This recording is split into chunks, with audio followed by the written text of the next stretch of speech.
Hi, welcome to my channel. So here we are on Mount Tomorin Road, or Tomorin Road. This bit of in the middle of back road. I'm the only person here. 50k corner to my left and a 40k corner to the right.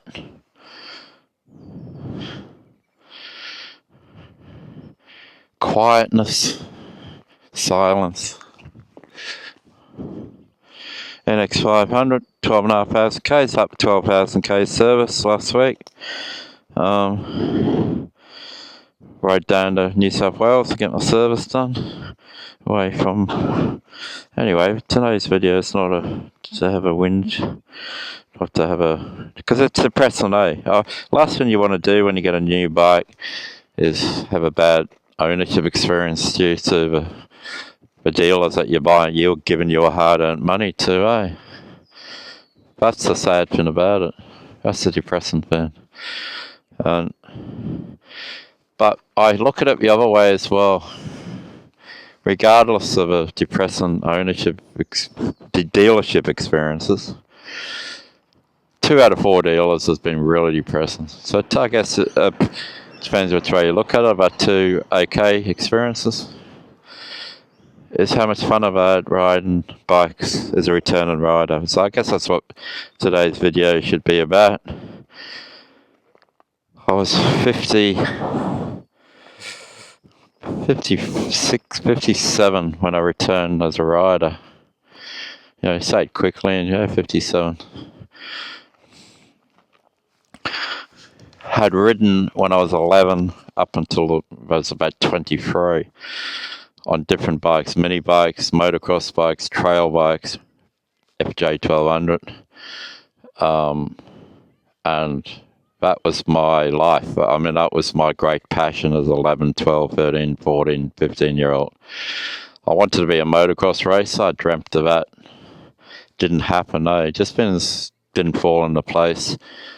I ended up getting a trail bike, and the wasn't suitable for high level, getting better as a motocross rider. So, the flip side of that was I got on places like this in the bush, not on roads, on proper trails. As a teenager, went places like this by myself, which instilled in me a real appreciation of nature and motorbikes, what motorbikes can do as a way of entering a different landscape when you do just living in towns and cities, A way of being in a solitude, and still having an adventure and having a bit of exhilaration.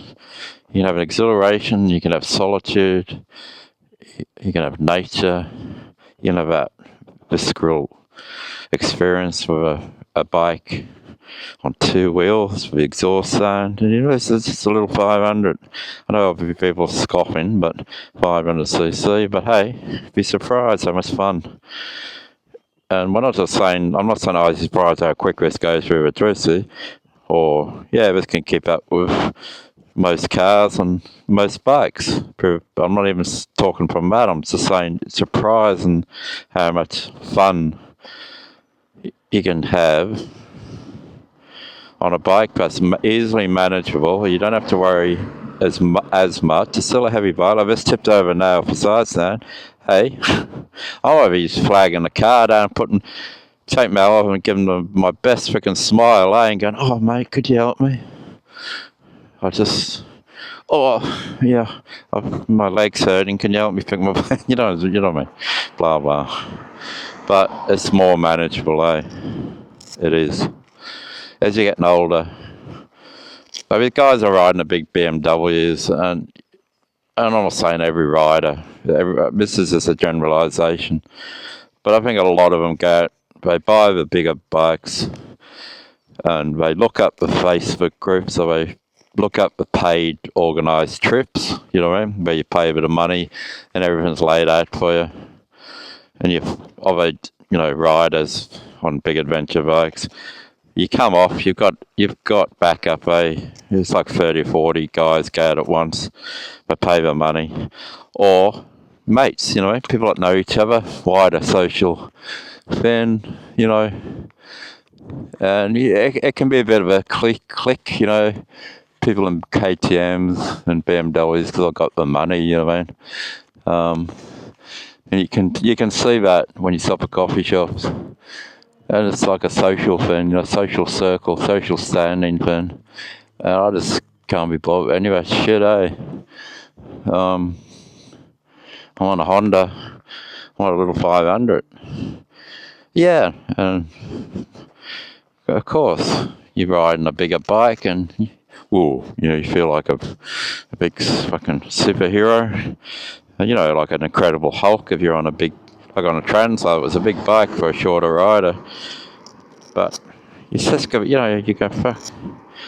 You get on a little bike and you go, so what? Who cares? Who cares if Ducati riders snigger as you fucking going by, eh?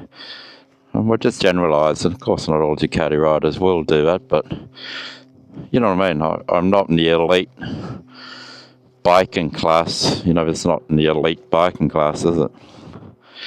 But it's who gives a shit? I guess that's the point I'm trying to make. Who cares? I'm a returning rider who's had more fun riding. And all the years when I didn't ride after I stopped riding, freaking wasting my time on other things like drinking and, you know what I mean? Working freaking 16-hour days.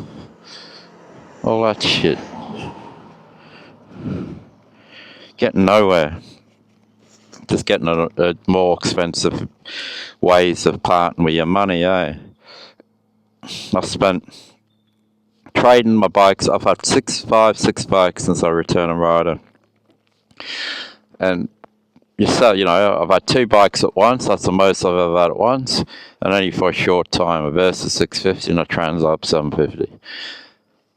And I had a Versa 650 and a Rally, 300 Rally. That was a perfect combination. I wish I still had that combination there. So this is sort of a compromise between the Versas, because it's not quite as good on the road. You know, not quite. It's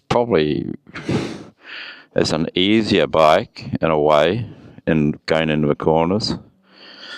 But the Versys was a little bit more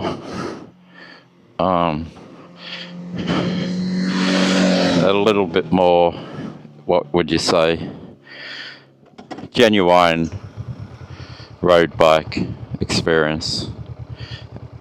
A heavier bike, 218 kilos the Versys wet. This is only 196 kilos wet, and it's a bit lower down the weight on this bike. The Versys was a little bit of a tippy bike, eh? Tippy is in,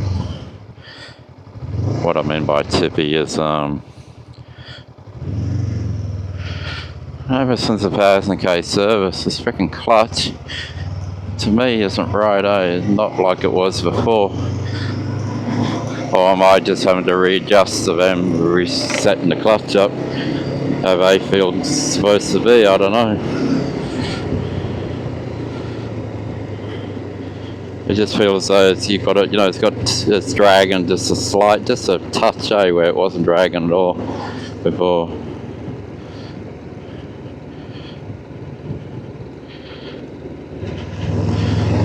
I'll have to have a look, because it's a non-adjustable clutch lever, eh? Versus that adjustable clutch and brake lever. So this is a bit, but getting back to what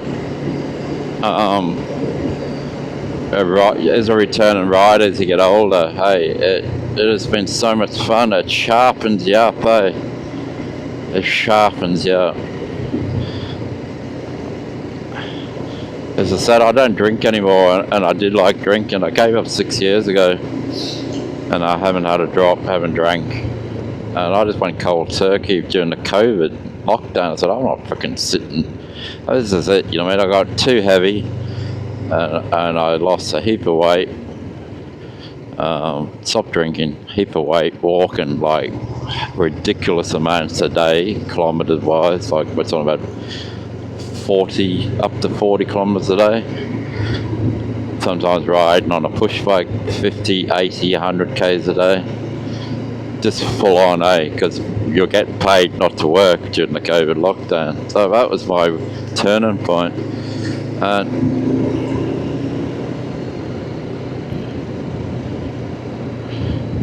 if you give up these silly, stupid, money and time consuming things like drinking, it mightn't be yours, might be something else, something that's ultimately damaging to yourself, your health, and your growth as a person.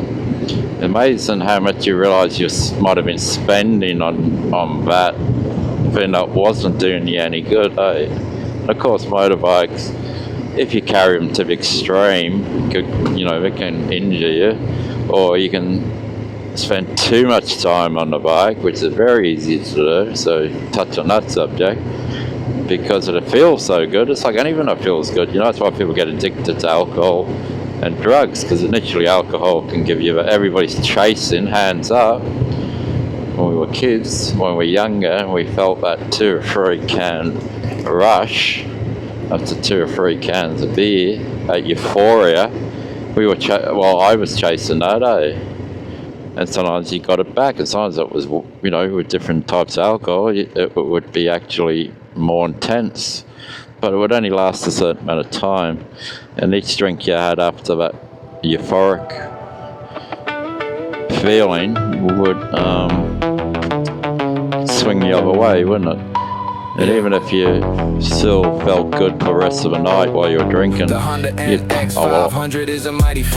think I'm Robinson Crusoe, but you'd pay for it in a hangover, like serious hangovers that could last for days. You might you'd be back at work, but you'd be back at work feeling anxious and nervous and depressed. That's all the alcohol in your body. It poisons your body, Keep away from the centre lines. That's another reason why. If you end up making a few k's back and that bus is coming at you on the wrong side of the road with his wheels hanging up, bit of an unfair match, Big giant bus and a small motorbike.